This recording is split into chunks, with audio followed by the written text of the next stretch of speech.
Hi, I'm Devin. Okay. We're gonna do two activities, around and around, followed by where's that point, and then if we have time, why not, for a master check. Can I get someone to please read my objective for some points? Melanie, go for it. Mathematicians will be able to use Pythagorean theorem to find coordinates of points on a circle centered at the origin, and understand that a periodic function is one with outputs that repeat at regular intervals. Perfect, thank you so much. Let's go ahead and start with our very first activity. You're turning the page if you're not there yet. This activity is called Around and Around. I'll introduce it for us. A lot of this will be independent think time, and then we jot down, come back together, share ideas, okay? So we're gonna take this piece by piece. A ladybug lands on the end of a clock's second hand when the hand is pointing straight up. The second hand is 1 foot long, and when it rotates and points directly to the right, the ladybug is 10 feet above the ground. Using the piece of information that they just gave us. Number 1, how far above the ground is the ladybug after 0, 30, 45, and 60 seconds? Remember, this started with the ladybug landing when it was pointing straight up. The other piece of information they gave us is that when I'm pointing directly to the right, what number would I be pointing at? 3. When I'm pointing directly at 3, that ladybug is 10 feet above the ground. Use that information to build the other seconds. Go ahead and take 2 minutes of think time, write in your circle, do what you need to do.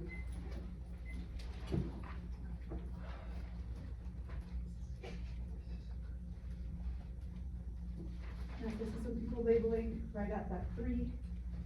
After 15 seconds have passed, we're at 10 feet. Remember that hand is 1 foot long.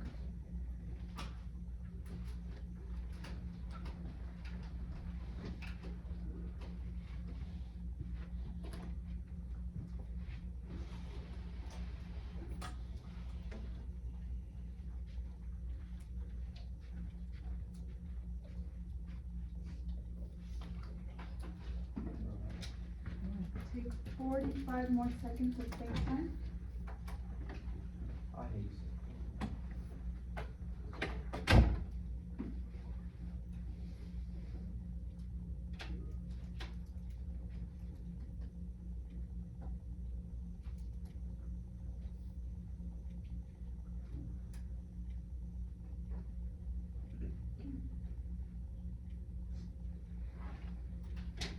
More seconds.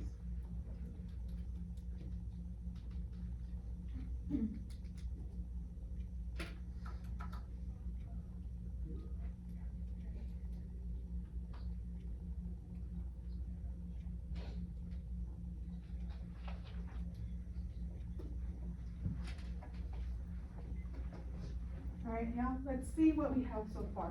I'm gonna start by putting the information they gave us to start into my diagram.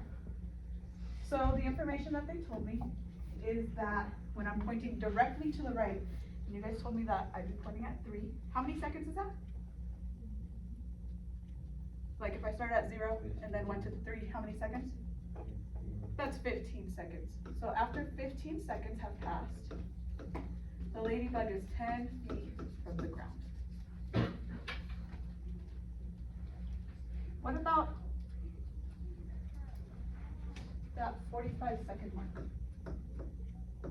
10 feet. It's right across. It's also gonna be 10 feet off the ground. Okay, so those are set in. We got for 15 and 45, we still want 0, 30, and 60. 30, what does 30 seconds go? In the middle. In the middle, at 6. I just wanted to clarify your language, because in the middle could be that center point, okay? So, here at 6, that's our 30-second mark. I was at 10 feet, and then with my 1 foot long arm, I went down. How far off the ground would I be now? 9. I am 9 feet off the ground at those 30 seconds. Very similarly, I'm right here. If I were to point directly up, how many feet off the ground am I now? 11. So at 0 and 60 seconds, because they do share a spot, we're at 11 feet. All right, perfect. Number 2, estimate how far above the ground the ladybug is after 10, 20, 40 seconds. So get those labeled in again in the clock, and then tell me an approximation. What height do we think this ladybug could be at? Go ahead and take a minute of think time. Feel free to sketch in your circle, in your clock.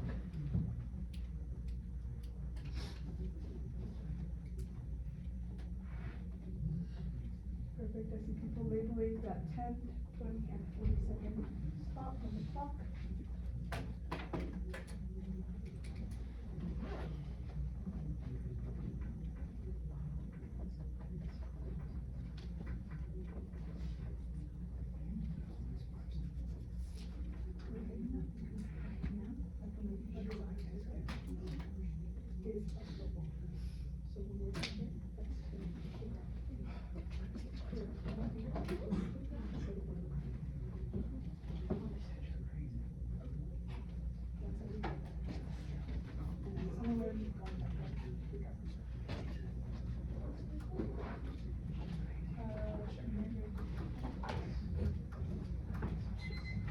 Take a minute, talk to your table group. What are your approximations for 10, 20, and 40 seconds? Go.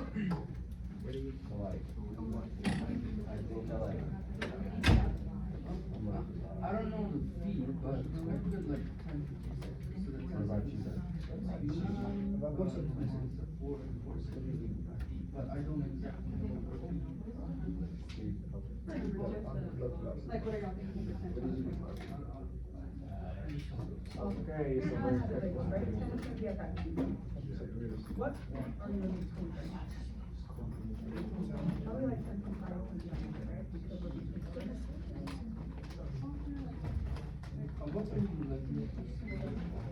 All right, y'all, let's get back together and continue to label. I want to label those 10 seconds. Where should I write 10 seconds? 2. At 2. So 10 seconds. And where would I write my 20 seconds? At 4. 20 seconds. And where would I write 40 seconds? At 8. That is my 40-second mark. Okay, now let's talk about those heights. At 10, we're in between our 0 and our 15-second mark. Alan, what's an approximation for that 10-second mark? About 10.5 feet, right? Somewhere in the middle, somewhere between 11 and 10. We could choose 10.5. And this is an approximation since we're not 100% certain, so I did put the squiggly equal for approximation. Similar idea for 20. For 20, you're between 10 feet and 9 feet. So what's a good approximation? 9.5, somewhere in the middle between 9 and 10. So approximation of about 9.5 feet.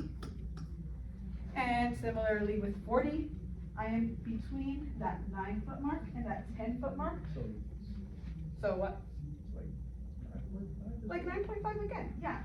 I would approximate my height to be around 9.5 feet at that time.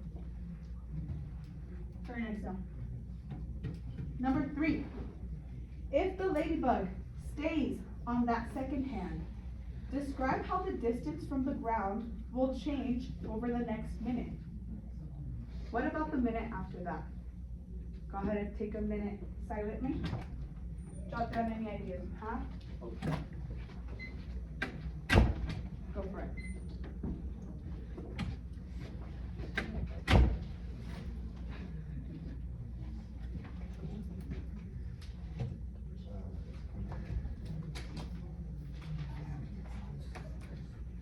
Think about the ladybug. In the next minute, what will the heights look like?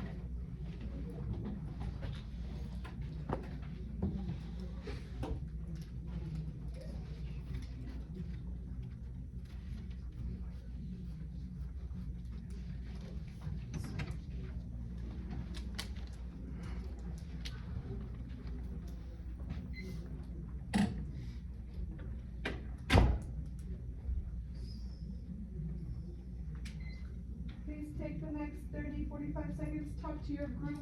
What will the heights of this ladybug look like in the next minute? Go. What's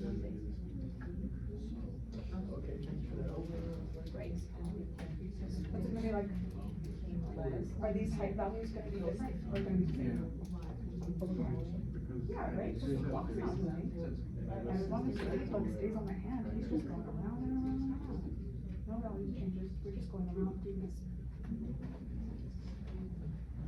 All right, back together. Kevin, what do we think the values will look like in the next minute? They're gonna be the same, right? Because the clock isn't moving. As long as that ladybug stays on the very tip of that hand, he's at the same height over and over and over again. So should the ladybug ever be below 9 feet? No, that's my bare minimum right there. And should he ever be higher than 11 feet? No, so these numbers are just rotating between 9 and 11, going over and over again. So it'd be like 9, 9.5, 10, 10.5, 11, 10.5, 10, 9.5, 9. So it's just going around and around and around. Can I take my read for a meeting? Yeah. Cool. Perfect. So yes, the values are gonna be the same for the next minute and for every minute after that, forever and ever and ever. Next, number 4. At exactly 3:15, the ladybug flies from the second hand to the minute hand, which is 9 inches long. So this hand is a little bit shorter than the hand we were just on. For A, how far off the ground is the ladybug now? Go ahead and take 1 minute. At 3:15, we move to the second hand, we move to the minute hand.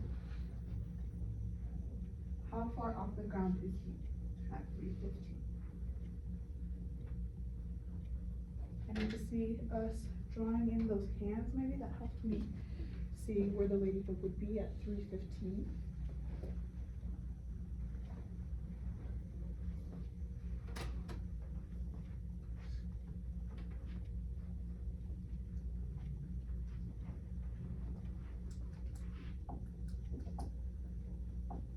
You don't know what 3:15 looks like on this clock? 3:15 looks like both hands pointing at that 3. I just make them a little wonky so that you can see it's 2 different hands there. But it's both hands pointing at that 3. Take 20 more seconds.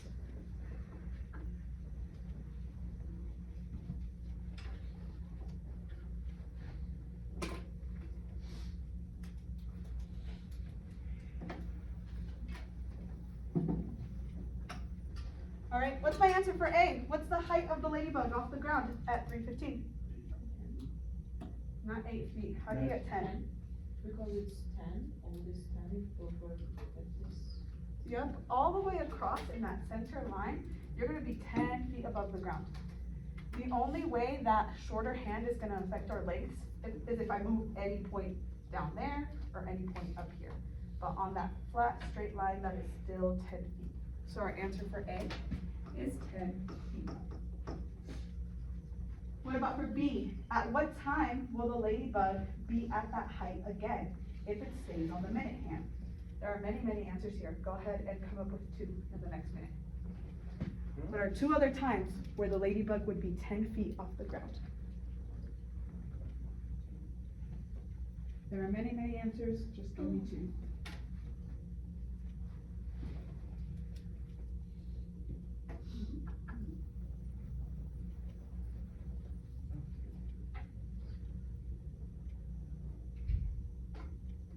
Perfect.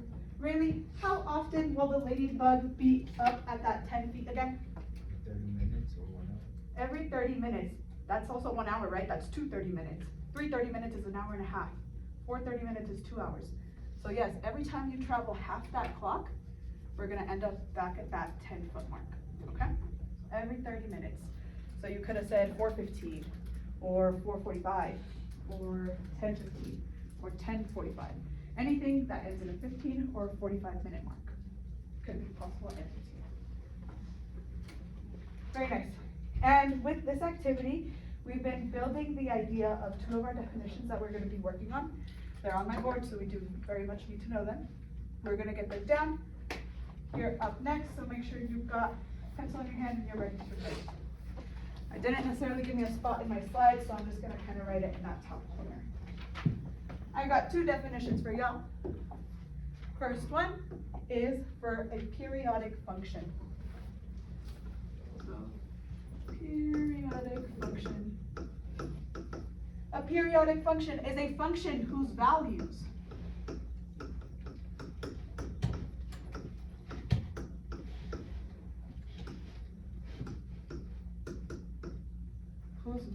repeat at regular intervals.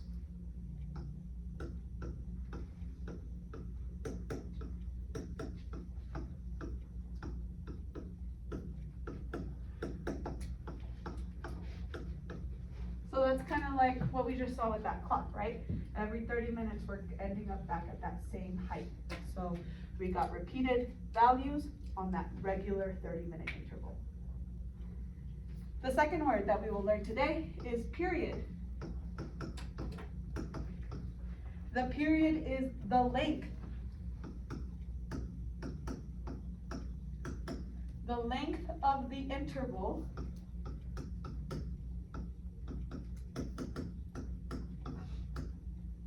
at which a periodic function repeats.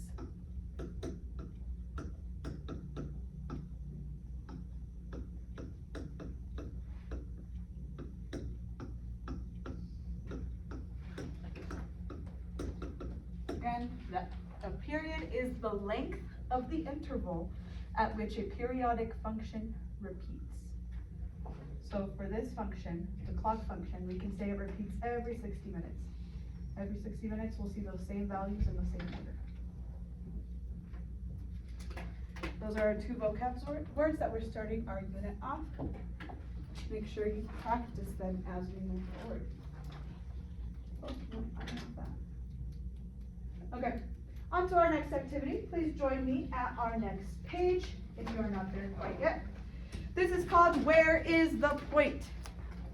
This very first image we see just a clock and a point P. What do you need to find the location of point P marked on the clock? In other words, what information would be helpful here? They don't give us much. Go ahead and take 30 seconds, jot down maybe one or two things that you think could help you find where this point is located.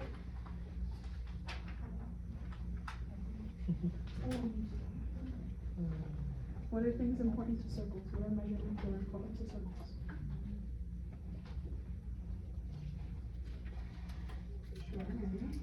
What else? Think of other circles.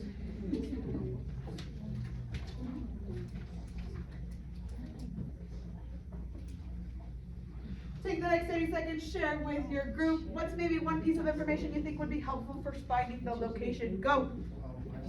Thank you, Abukazu, for starting. The period? Oh. Oh, you're thinking of different circles? Huh.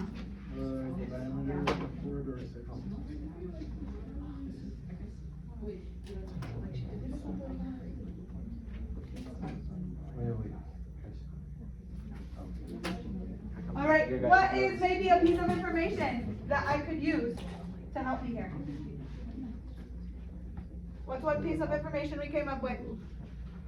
My back table, I need our heads up. What is one thing? The radius. That's a very helpful thing about circles that we get sometimes. A radius could be helpful here. What is something they told us about in that ladybug problem that they definitely do not give us here? Huh? The seconds, but we can kind of tell, right? How many seconds would that be?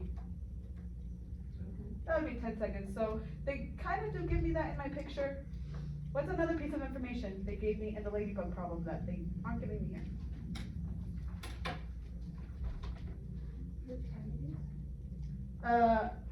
Again, we can identify some sort of like time, right? Maybe this is 10 minutes, maybe this is 10 seconds because we're at that too. How far the clock is from the ground, right? This clock is not simply just laying on the ground. It's got some height to it. That's something that they gave us in the ladybug problem. So maybe height off the ground.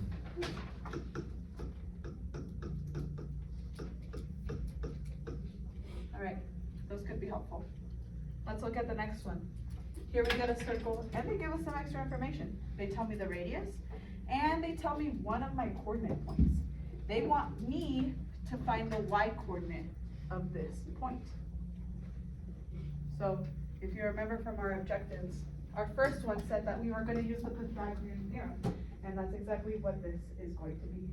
We need to create a triangle with that angle that's happening here. The triangle always has to have one of its sides touching the x-axis, okay? So when you draw these triangles, I highly recommend getting that x-axis line first. Obviously, the other one is gonna be the radius that they give you. And finally, just bring that line down to make the triangle. Now we have a triangle that we can use the Pythagorean theorem on. We got a squared plus b squared equals c squared. They gave me that 3 as an x value. Which length is it gonna be? My horizontal one or my vertical? It's gonna be my horizontal value, because they gave me an x value. So that x value must have come from the x-axis. So this value right here is 3. From there, we just plug in our values into the Pythagorean theorem. Which number needs to be my c? 5. 5. The hypotenuse is always your c. So let's fill in around that. We got a missing x, so I'm just label it x. Plugging in, I got x squared plus 3 squared equals 5 squared. From here, you're solving for x. Go ahead and do that in the next minute. Go for it.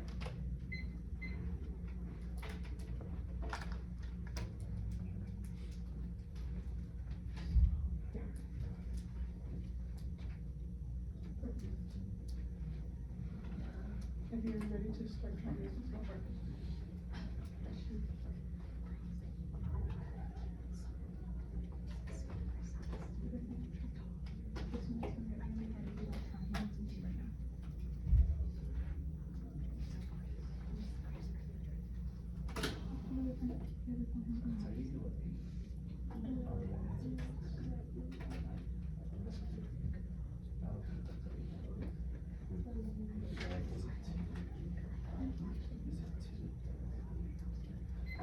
All right. The goal is to get x all by itself. We need to do all the algebra in order to do that. We end up getting x squared. What's 9 squared? Or sorry, what's 3 squared? 9. And then what's 5 squared?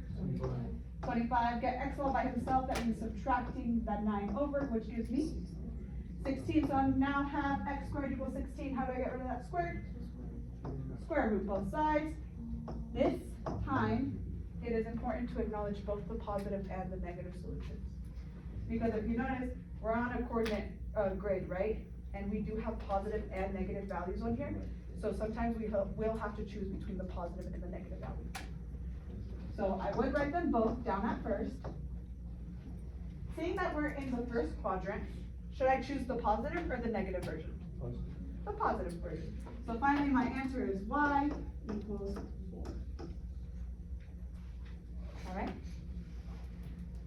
And that is how we are going to be solving for these missing lengths.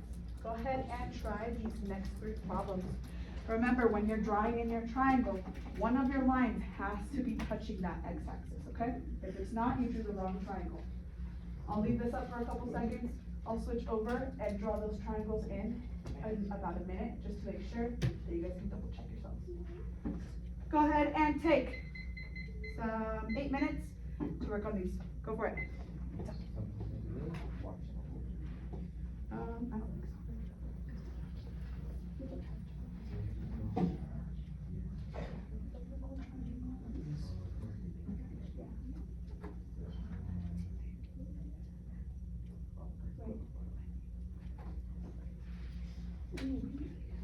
Definitely want to be touching that one though.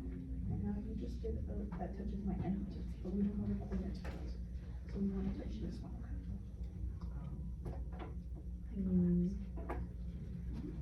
Yes, and then that's straight down. Close it up. Yeah. Just straight down. So straight down. And then that's your right ankle right there. So that's your head on.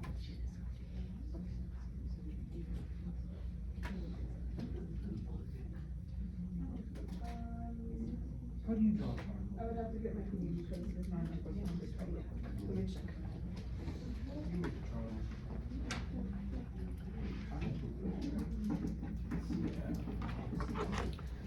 Feel free to work with the people around you.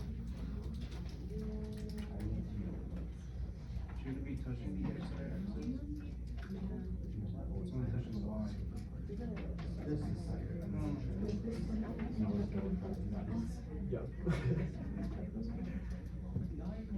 Is it that bad this time?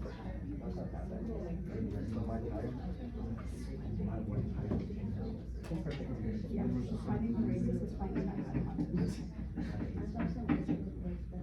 Yeah, I'm literally through like.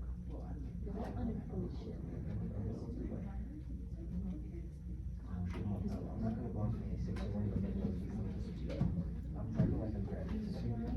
You guys are gonna see my face. Some end of this year. This one is not like a positive ratio, it's just quadrant. This quadrant for x is a bad. You guys know what else? You don't have to choose the negative ratio. If you want. I just wish this one. With the radius? Did you cry? The radius will not have the sign on it.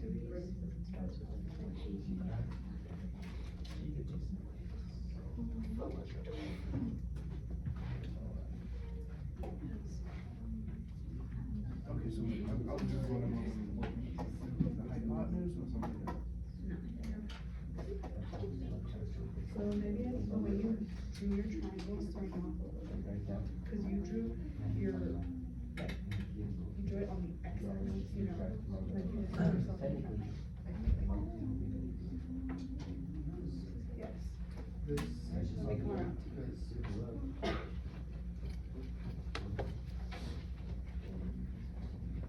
The second one is my fault. So when I put it out, if I do this inverse operation, right, so this negative will be positive forward. Yeah, because negative 4 times negative 1, negative times negative is positive anyway. Okay. So you're good like that. Okay, so.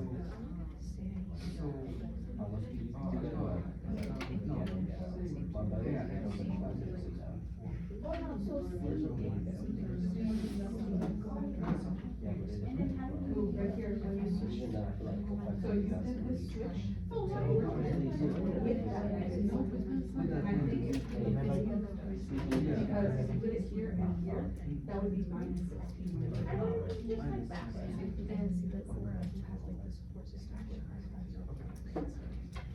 Marvin, was that a?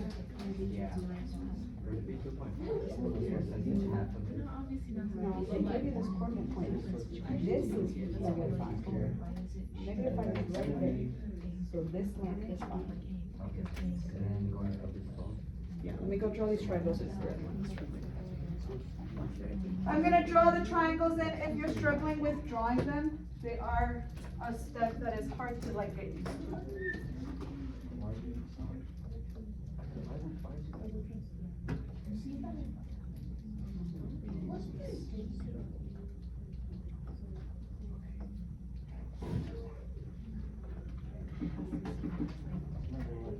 You have about 4 more minutes.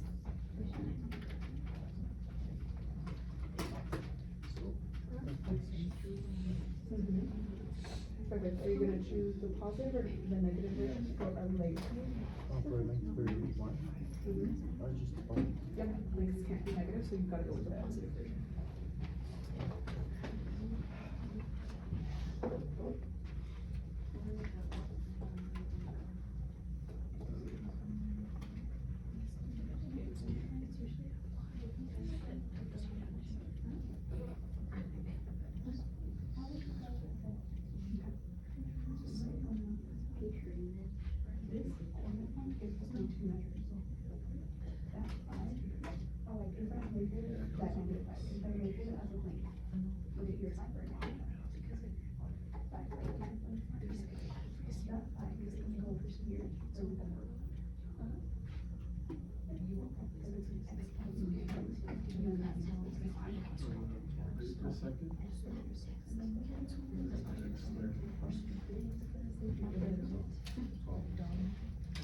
It doesn't matter which one you put in.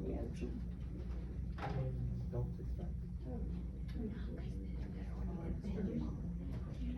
Let's start by sides, okay? They use this map, so what's the value of that? The coordinate was how far into the x you want to get to the length. Right? And now I'm labeling the length. So should I go back? So we can just write 5. So 5, put that this is 5. And then the length of this should be. I can't see the same. Because we went. Alright. Now, we use our perspective. We're not about that space here.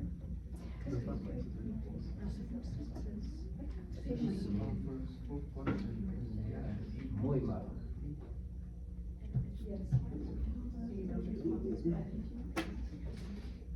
Well, that's the thing, I'm wondering.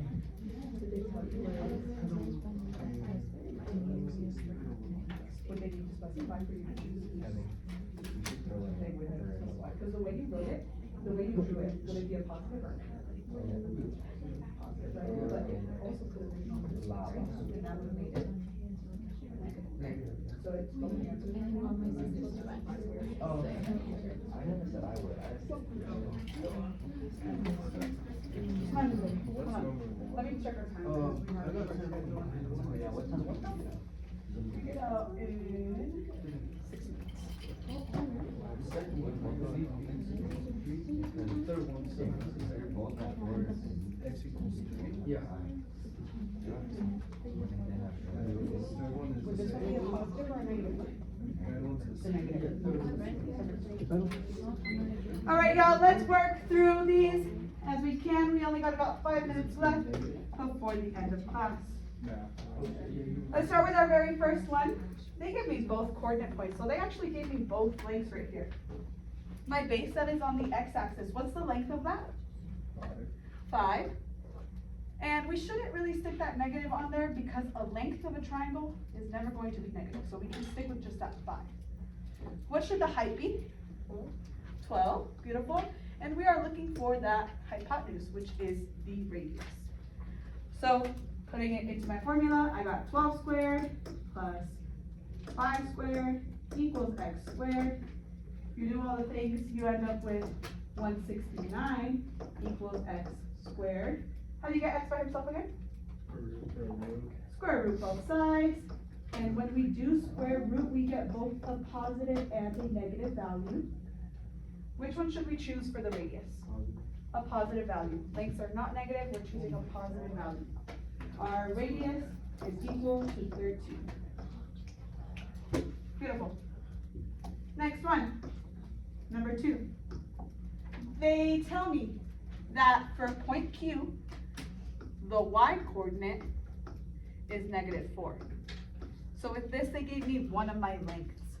Did they give me my base or my height? They did give me my height, so I should label that as 4. I'm labeling the length right now, so just that number without the sign. So just a 4. I got my 2 numbers I'm gonna plug into. One of them is my hypotenuse, so one of them is gonna be my C. That means the other one is gonna stay as an X. That's what I'm gonna be solving for. X squared plus the base that they gave me, 4 squared, equals my hypotenuse squared. Again, square all the things. That leaves you with x squared. What's 4 squared? Plus 16. What's 5 squared? 25. We're trying to get x by himself, so we're gonna have to subtract that 16 over, giving me 9. And then I do the square root, giving me not just 3, plus or minus 3. And from there, I need to choose. Noticing I'm in the 4th quadrant. Is that gonna be a positive or a negative x value? That's gonna be a positive x value, so my final answer is going to be x equals 3. If you notice, the next one ends up having the same values because the point is also blank, comma, 4. So we're gonna end up with something that looks very much the same as this. But then we have to decide again, are we gonna choose positive or -3? We would end up choosing -3 because I'm in the 2nd quadrant. That's where x's are negative. So x equals -3. Beautiful, y'all. That is pretty much class. I'm gonna get our homework out. It is due on Monday, and you are almost free to go. Like a minute and a half. Oh, okay.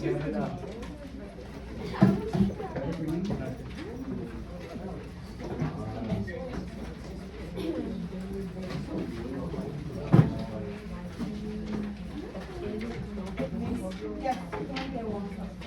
Yes. There you go. How long is it?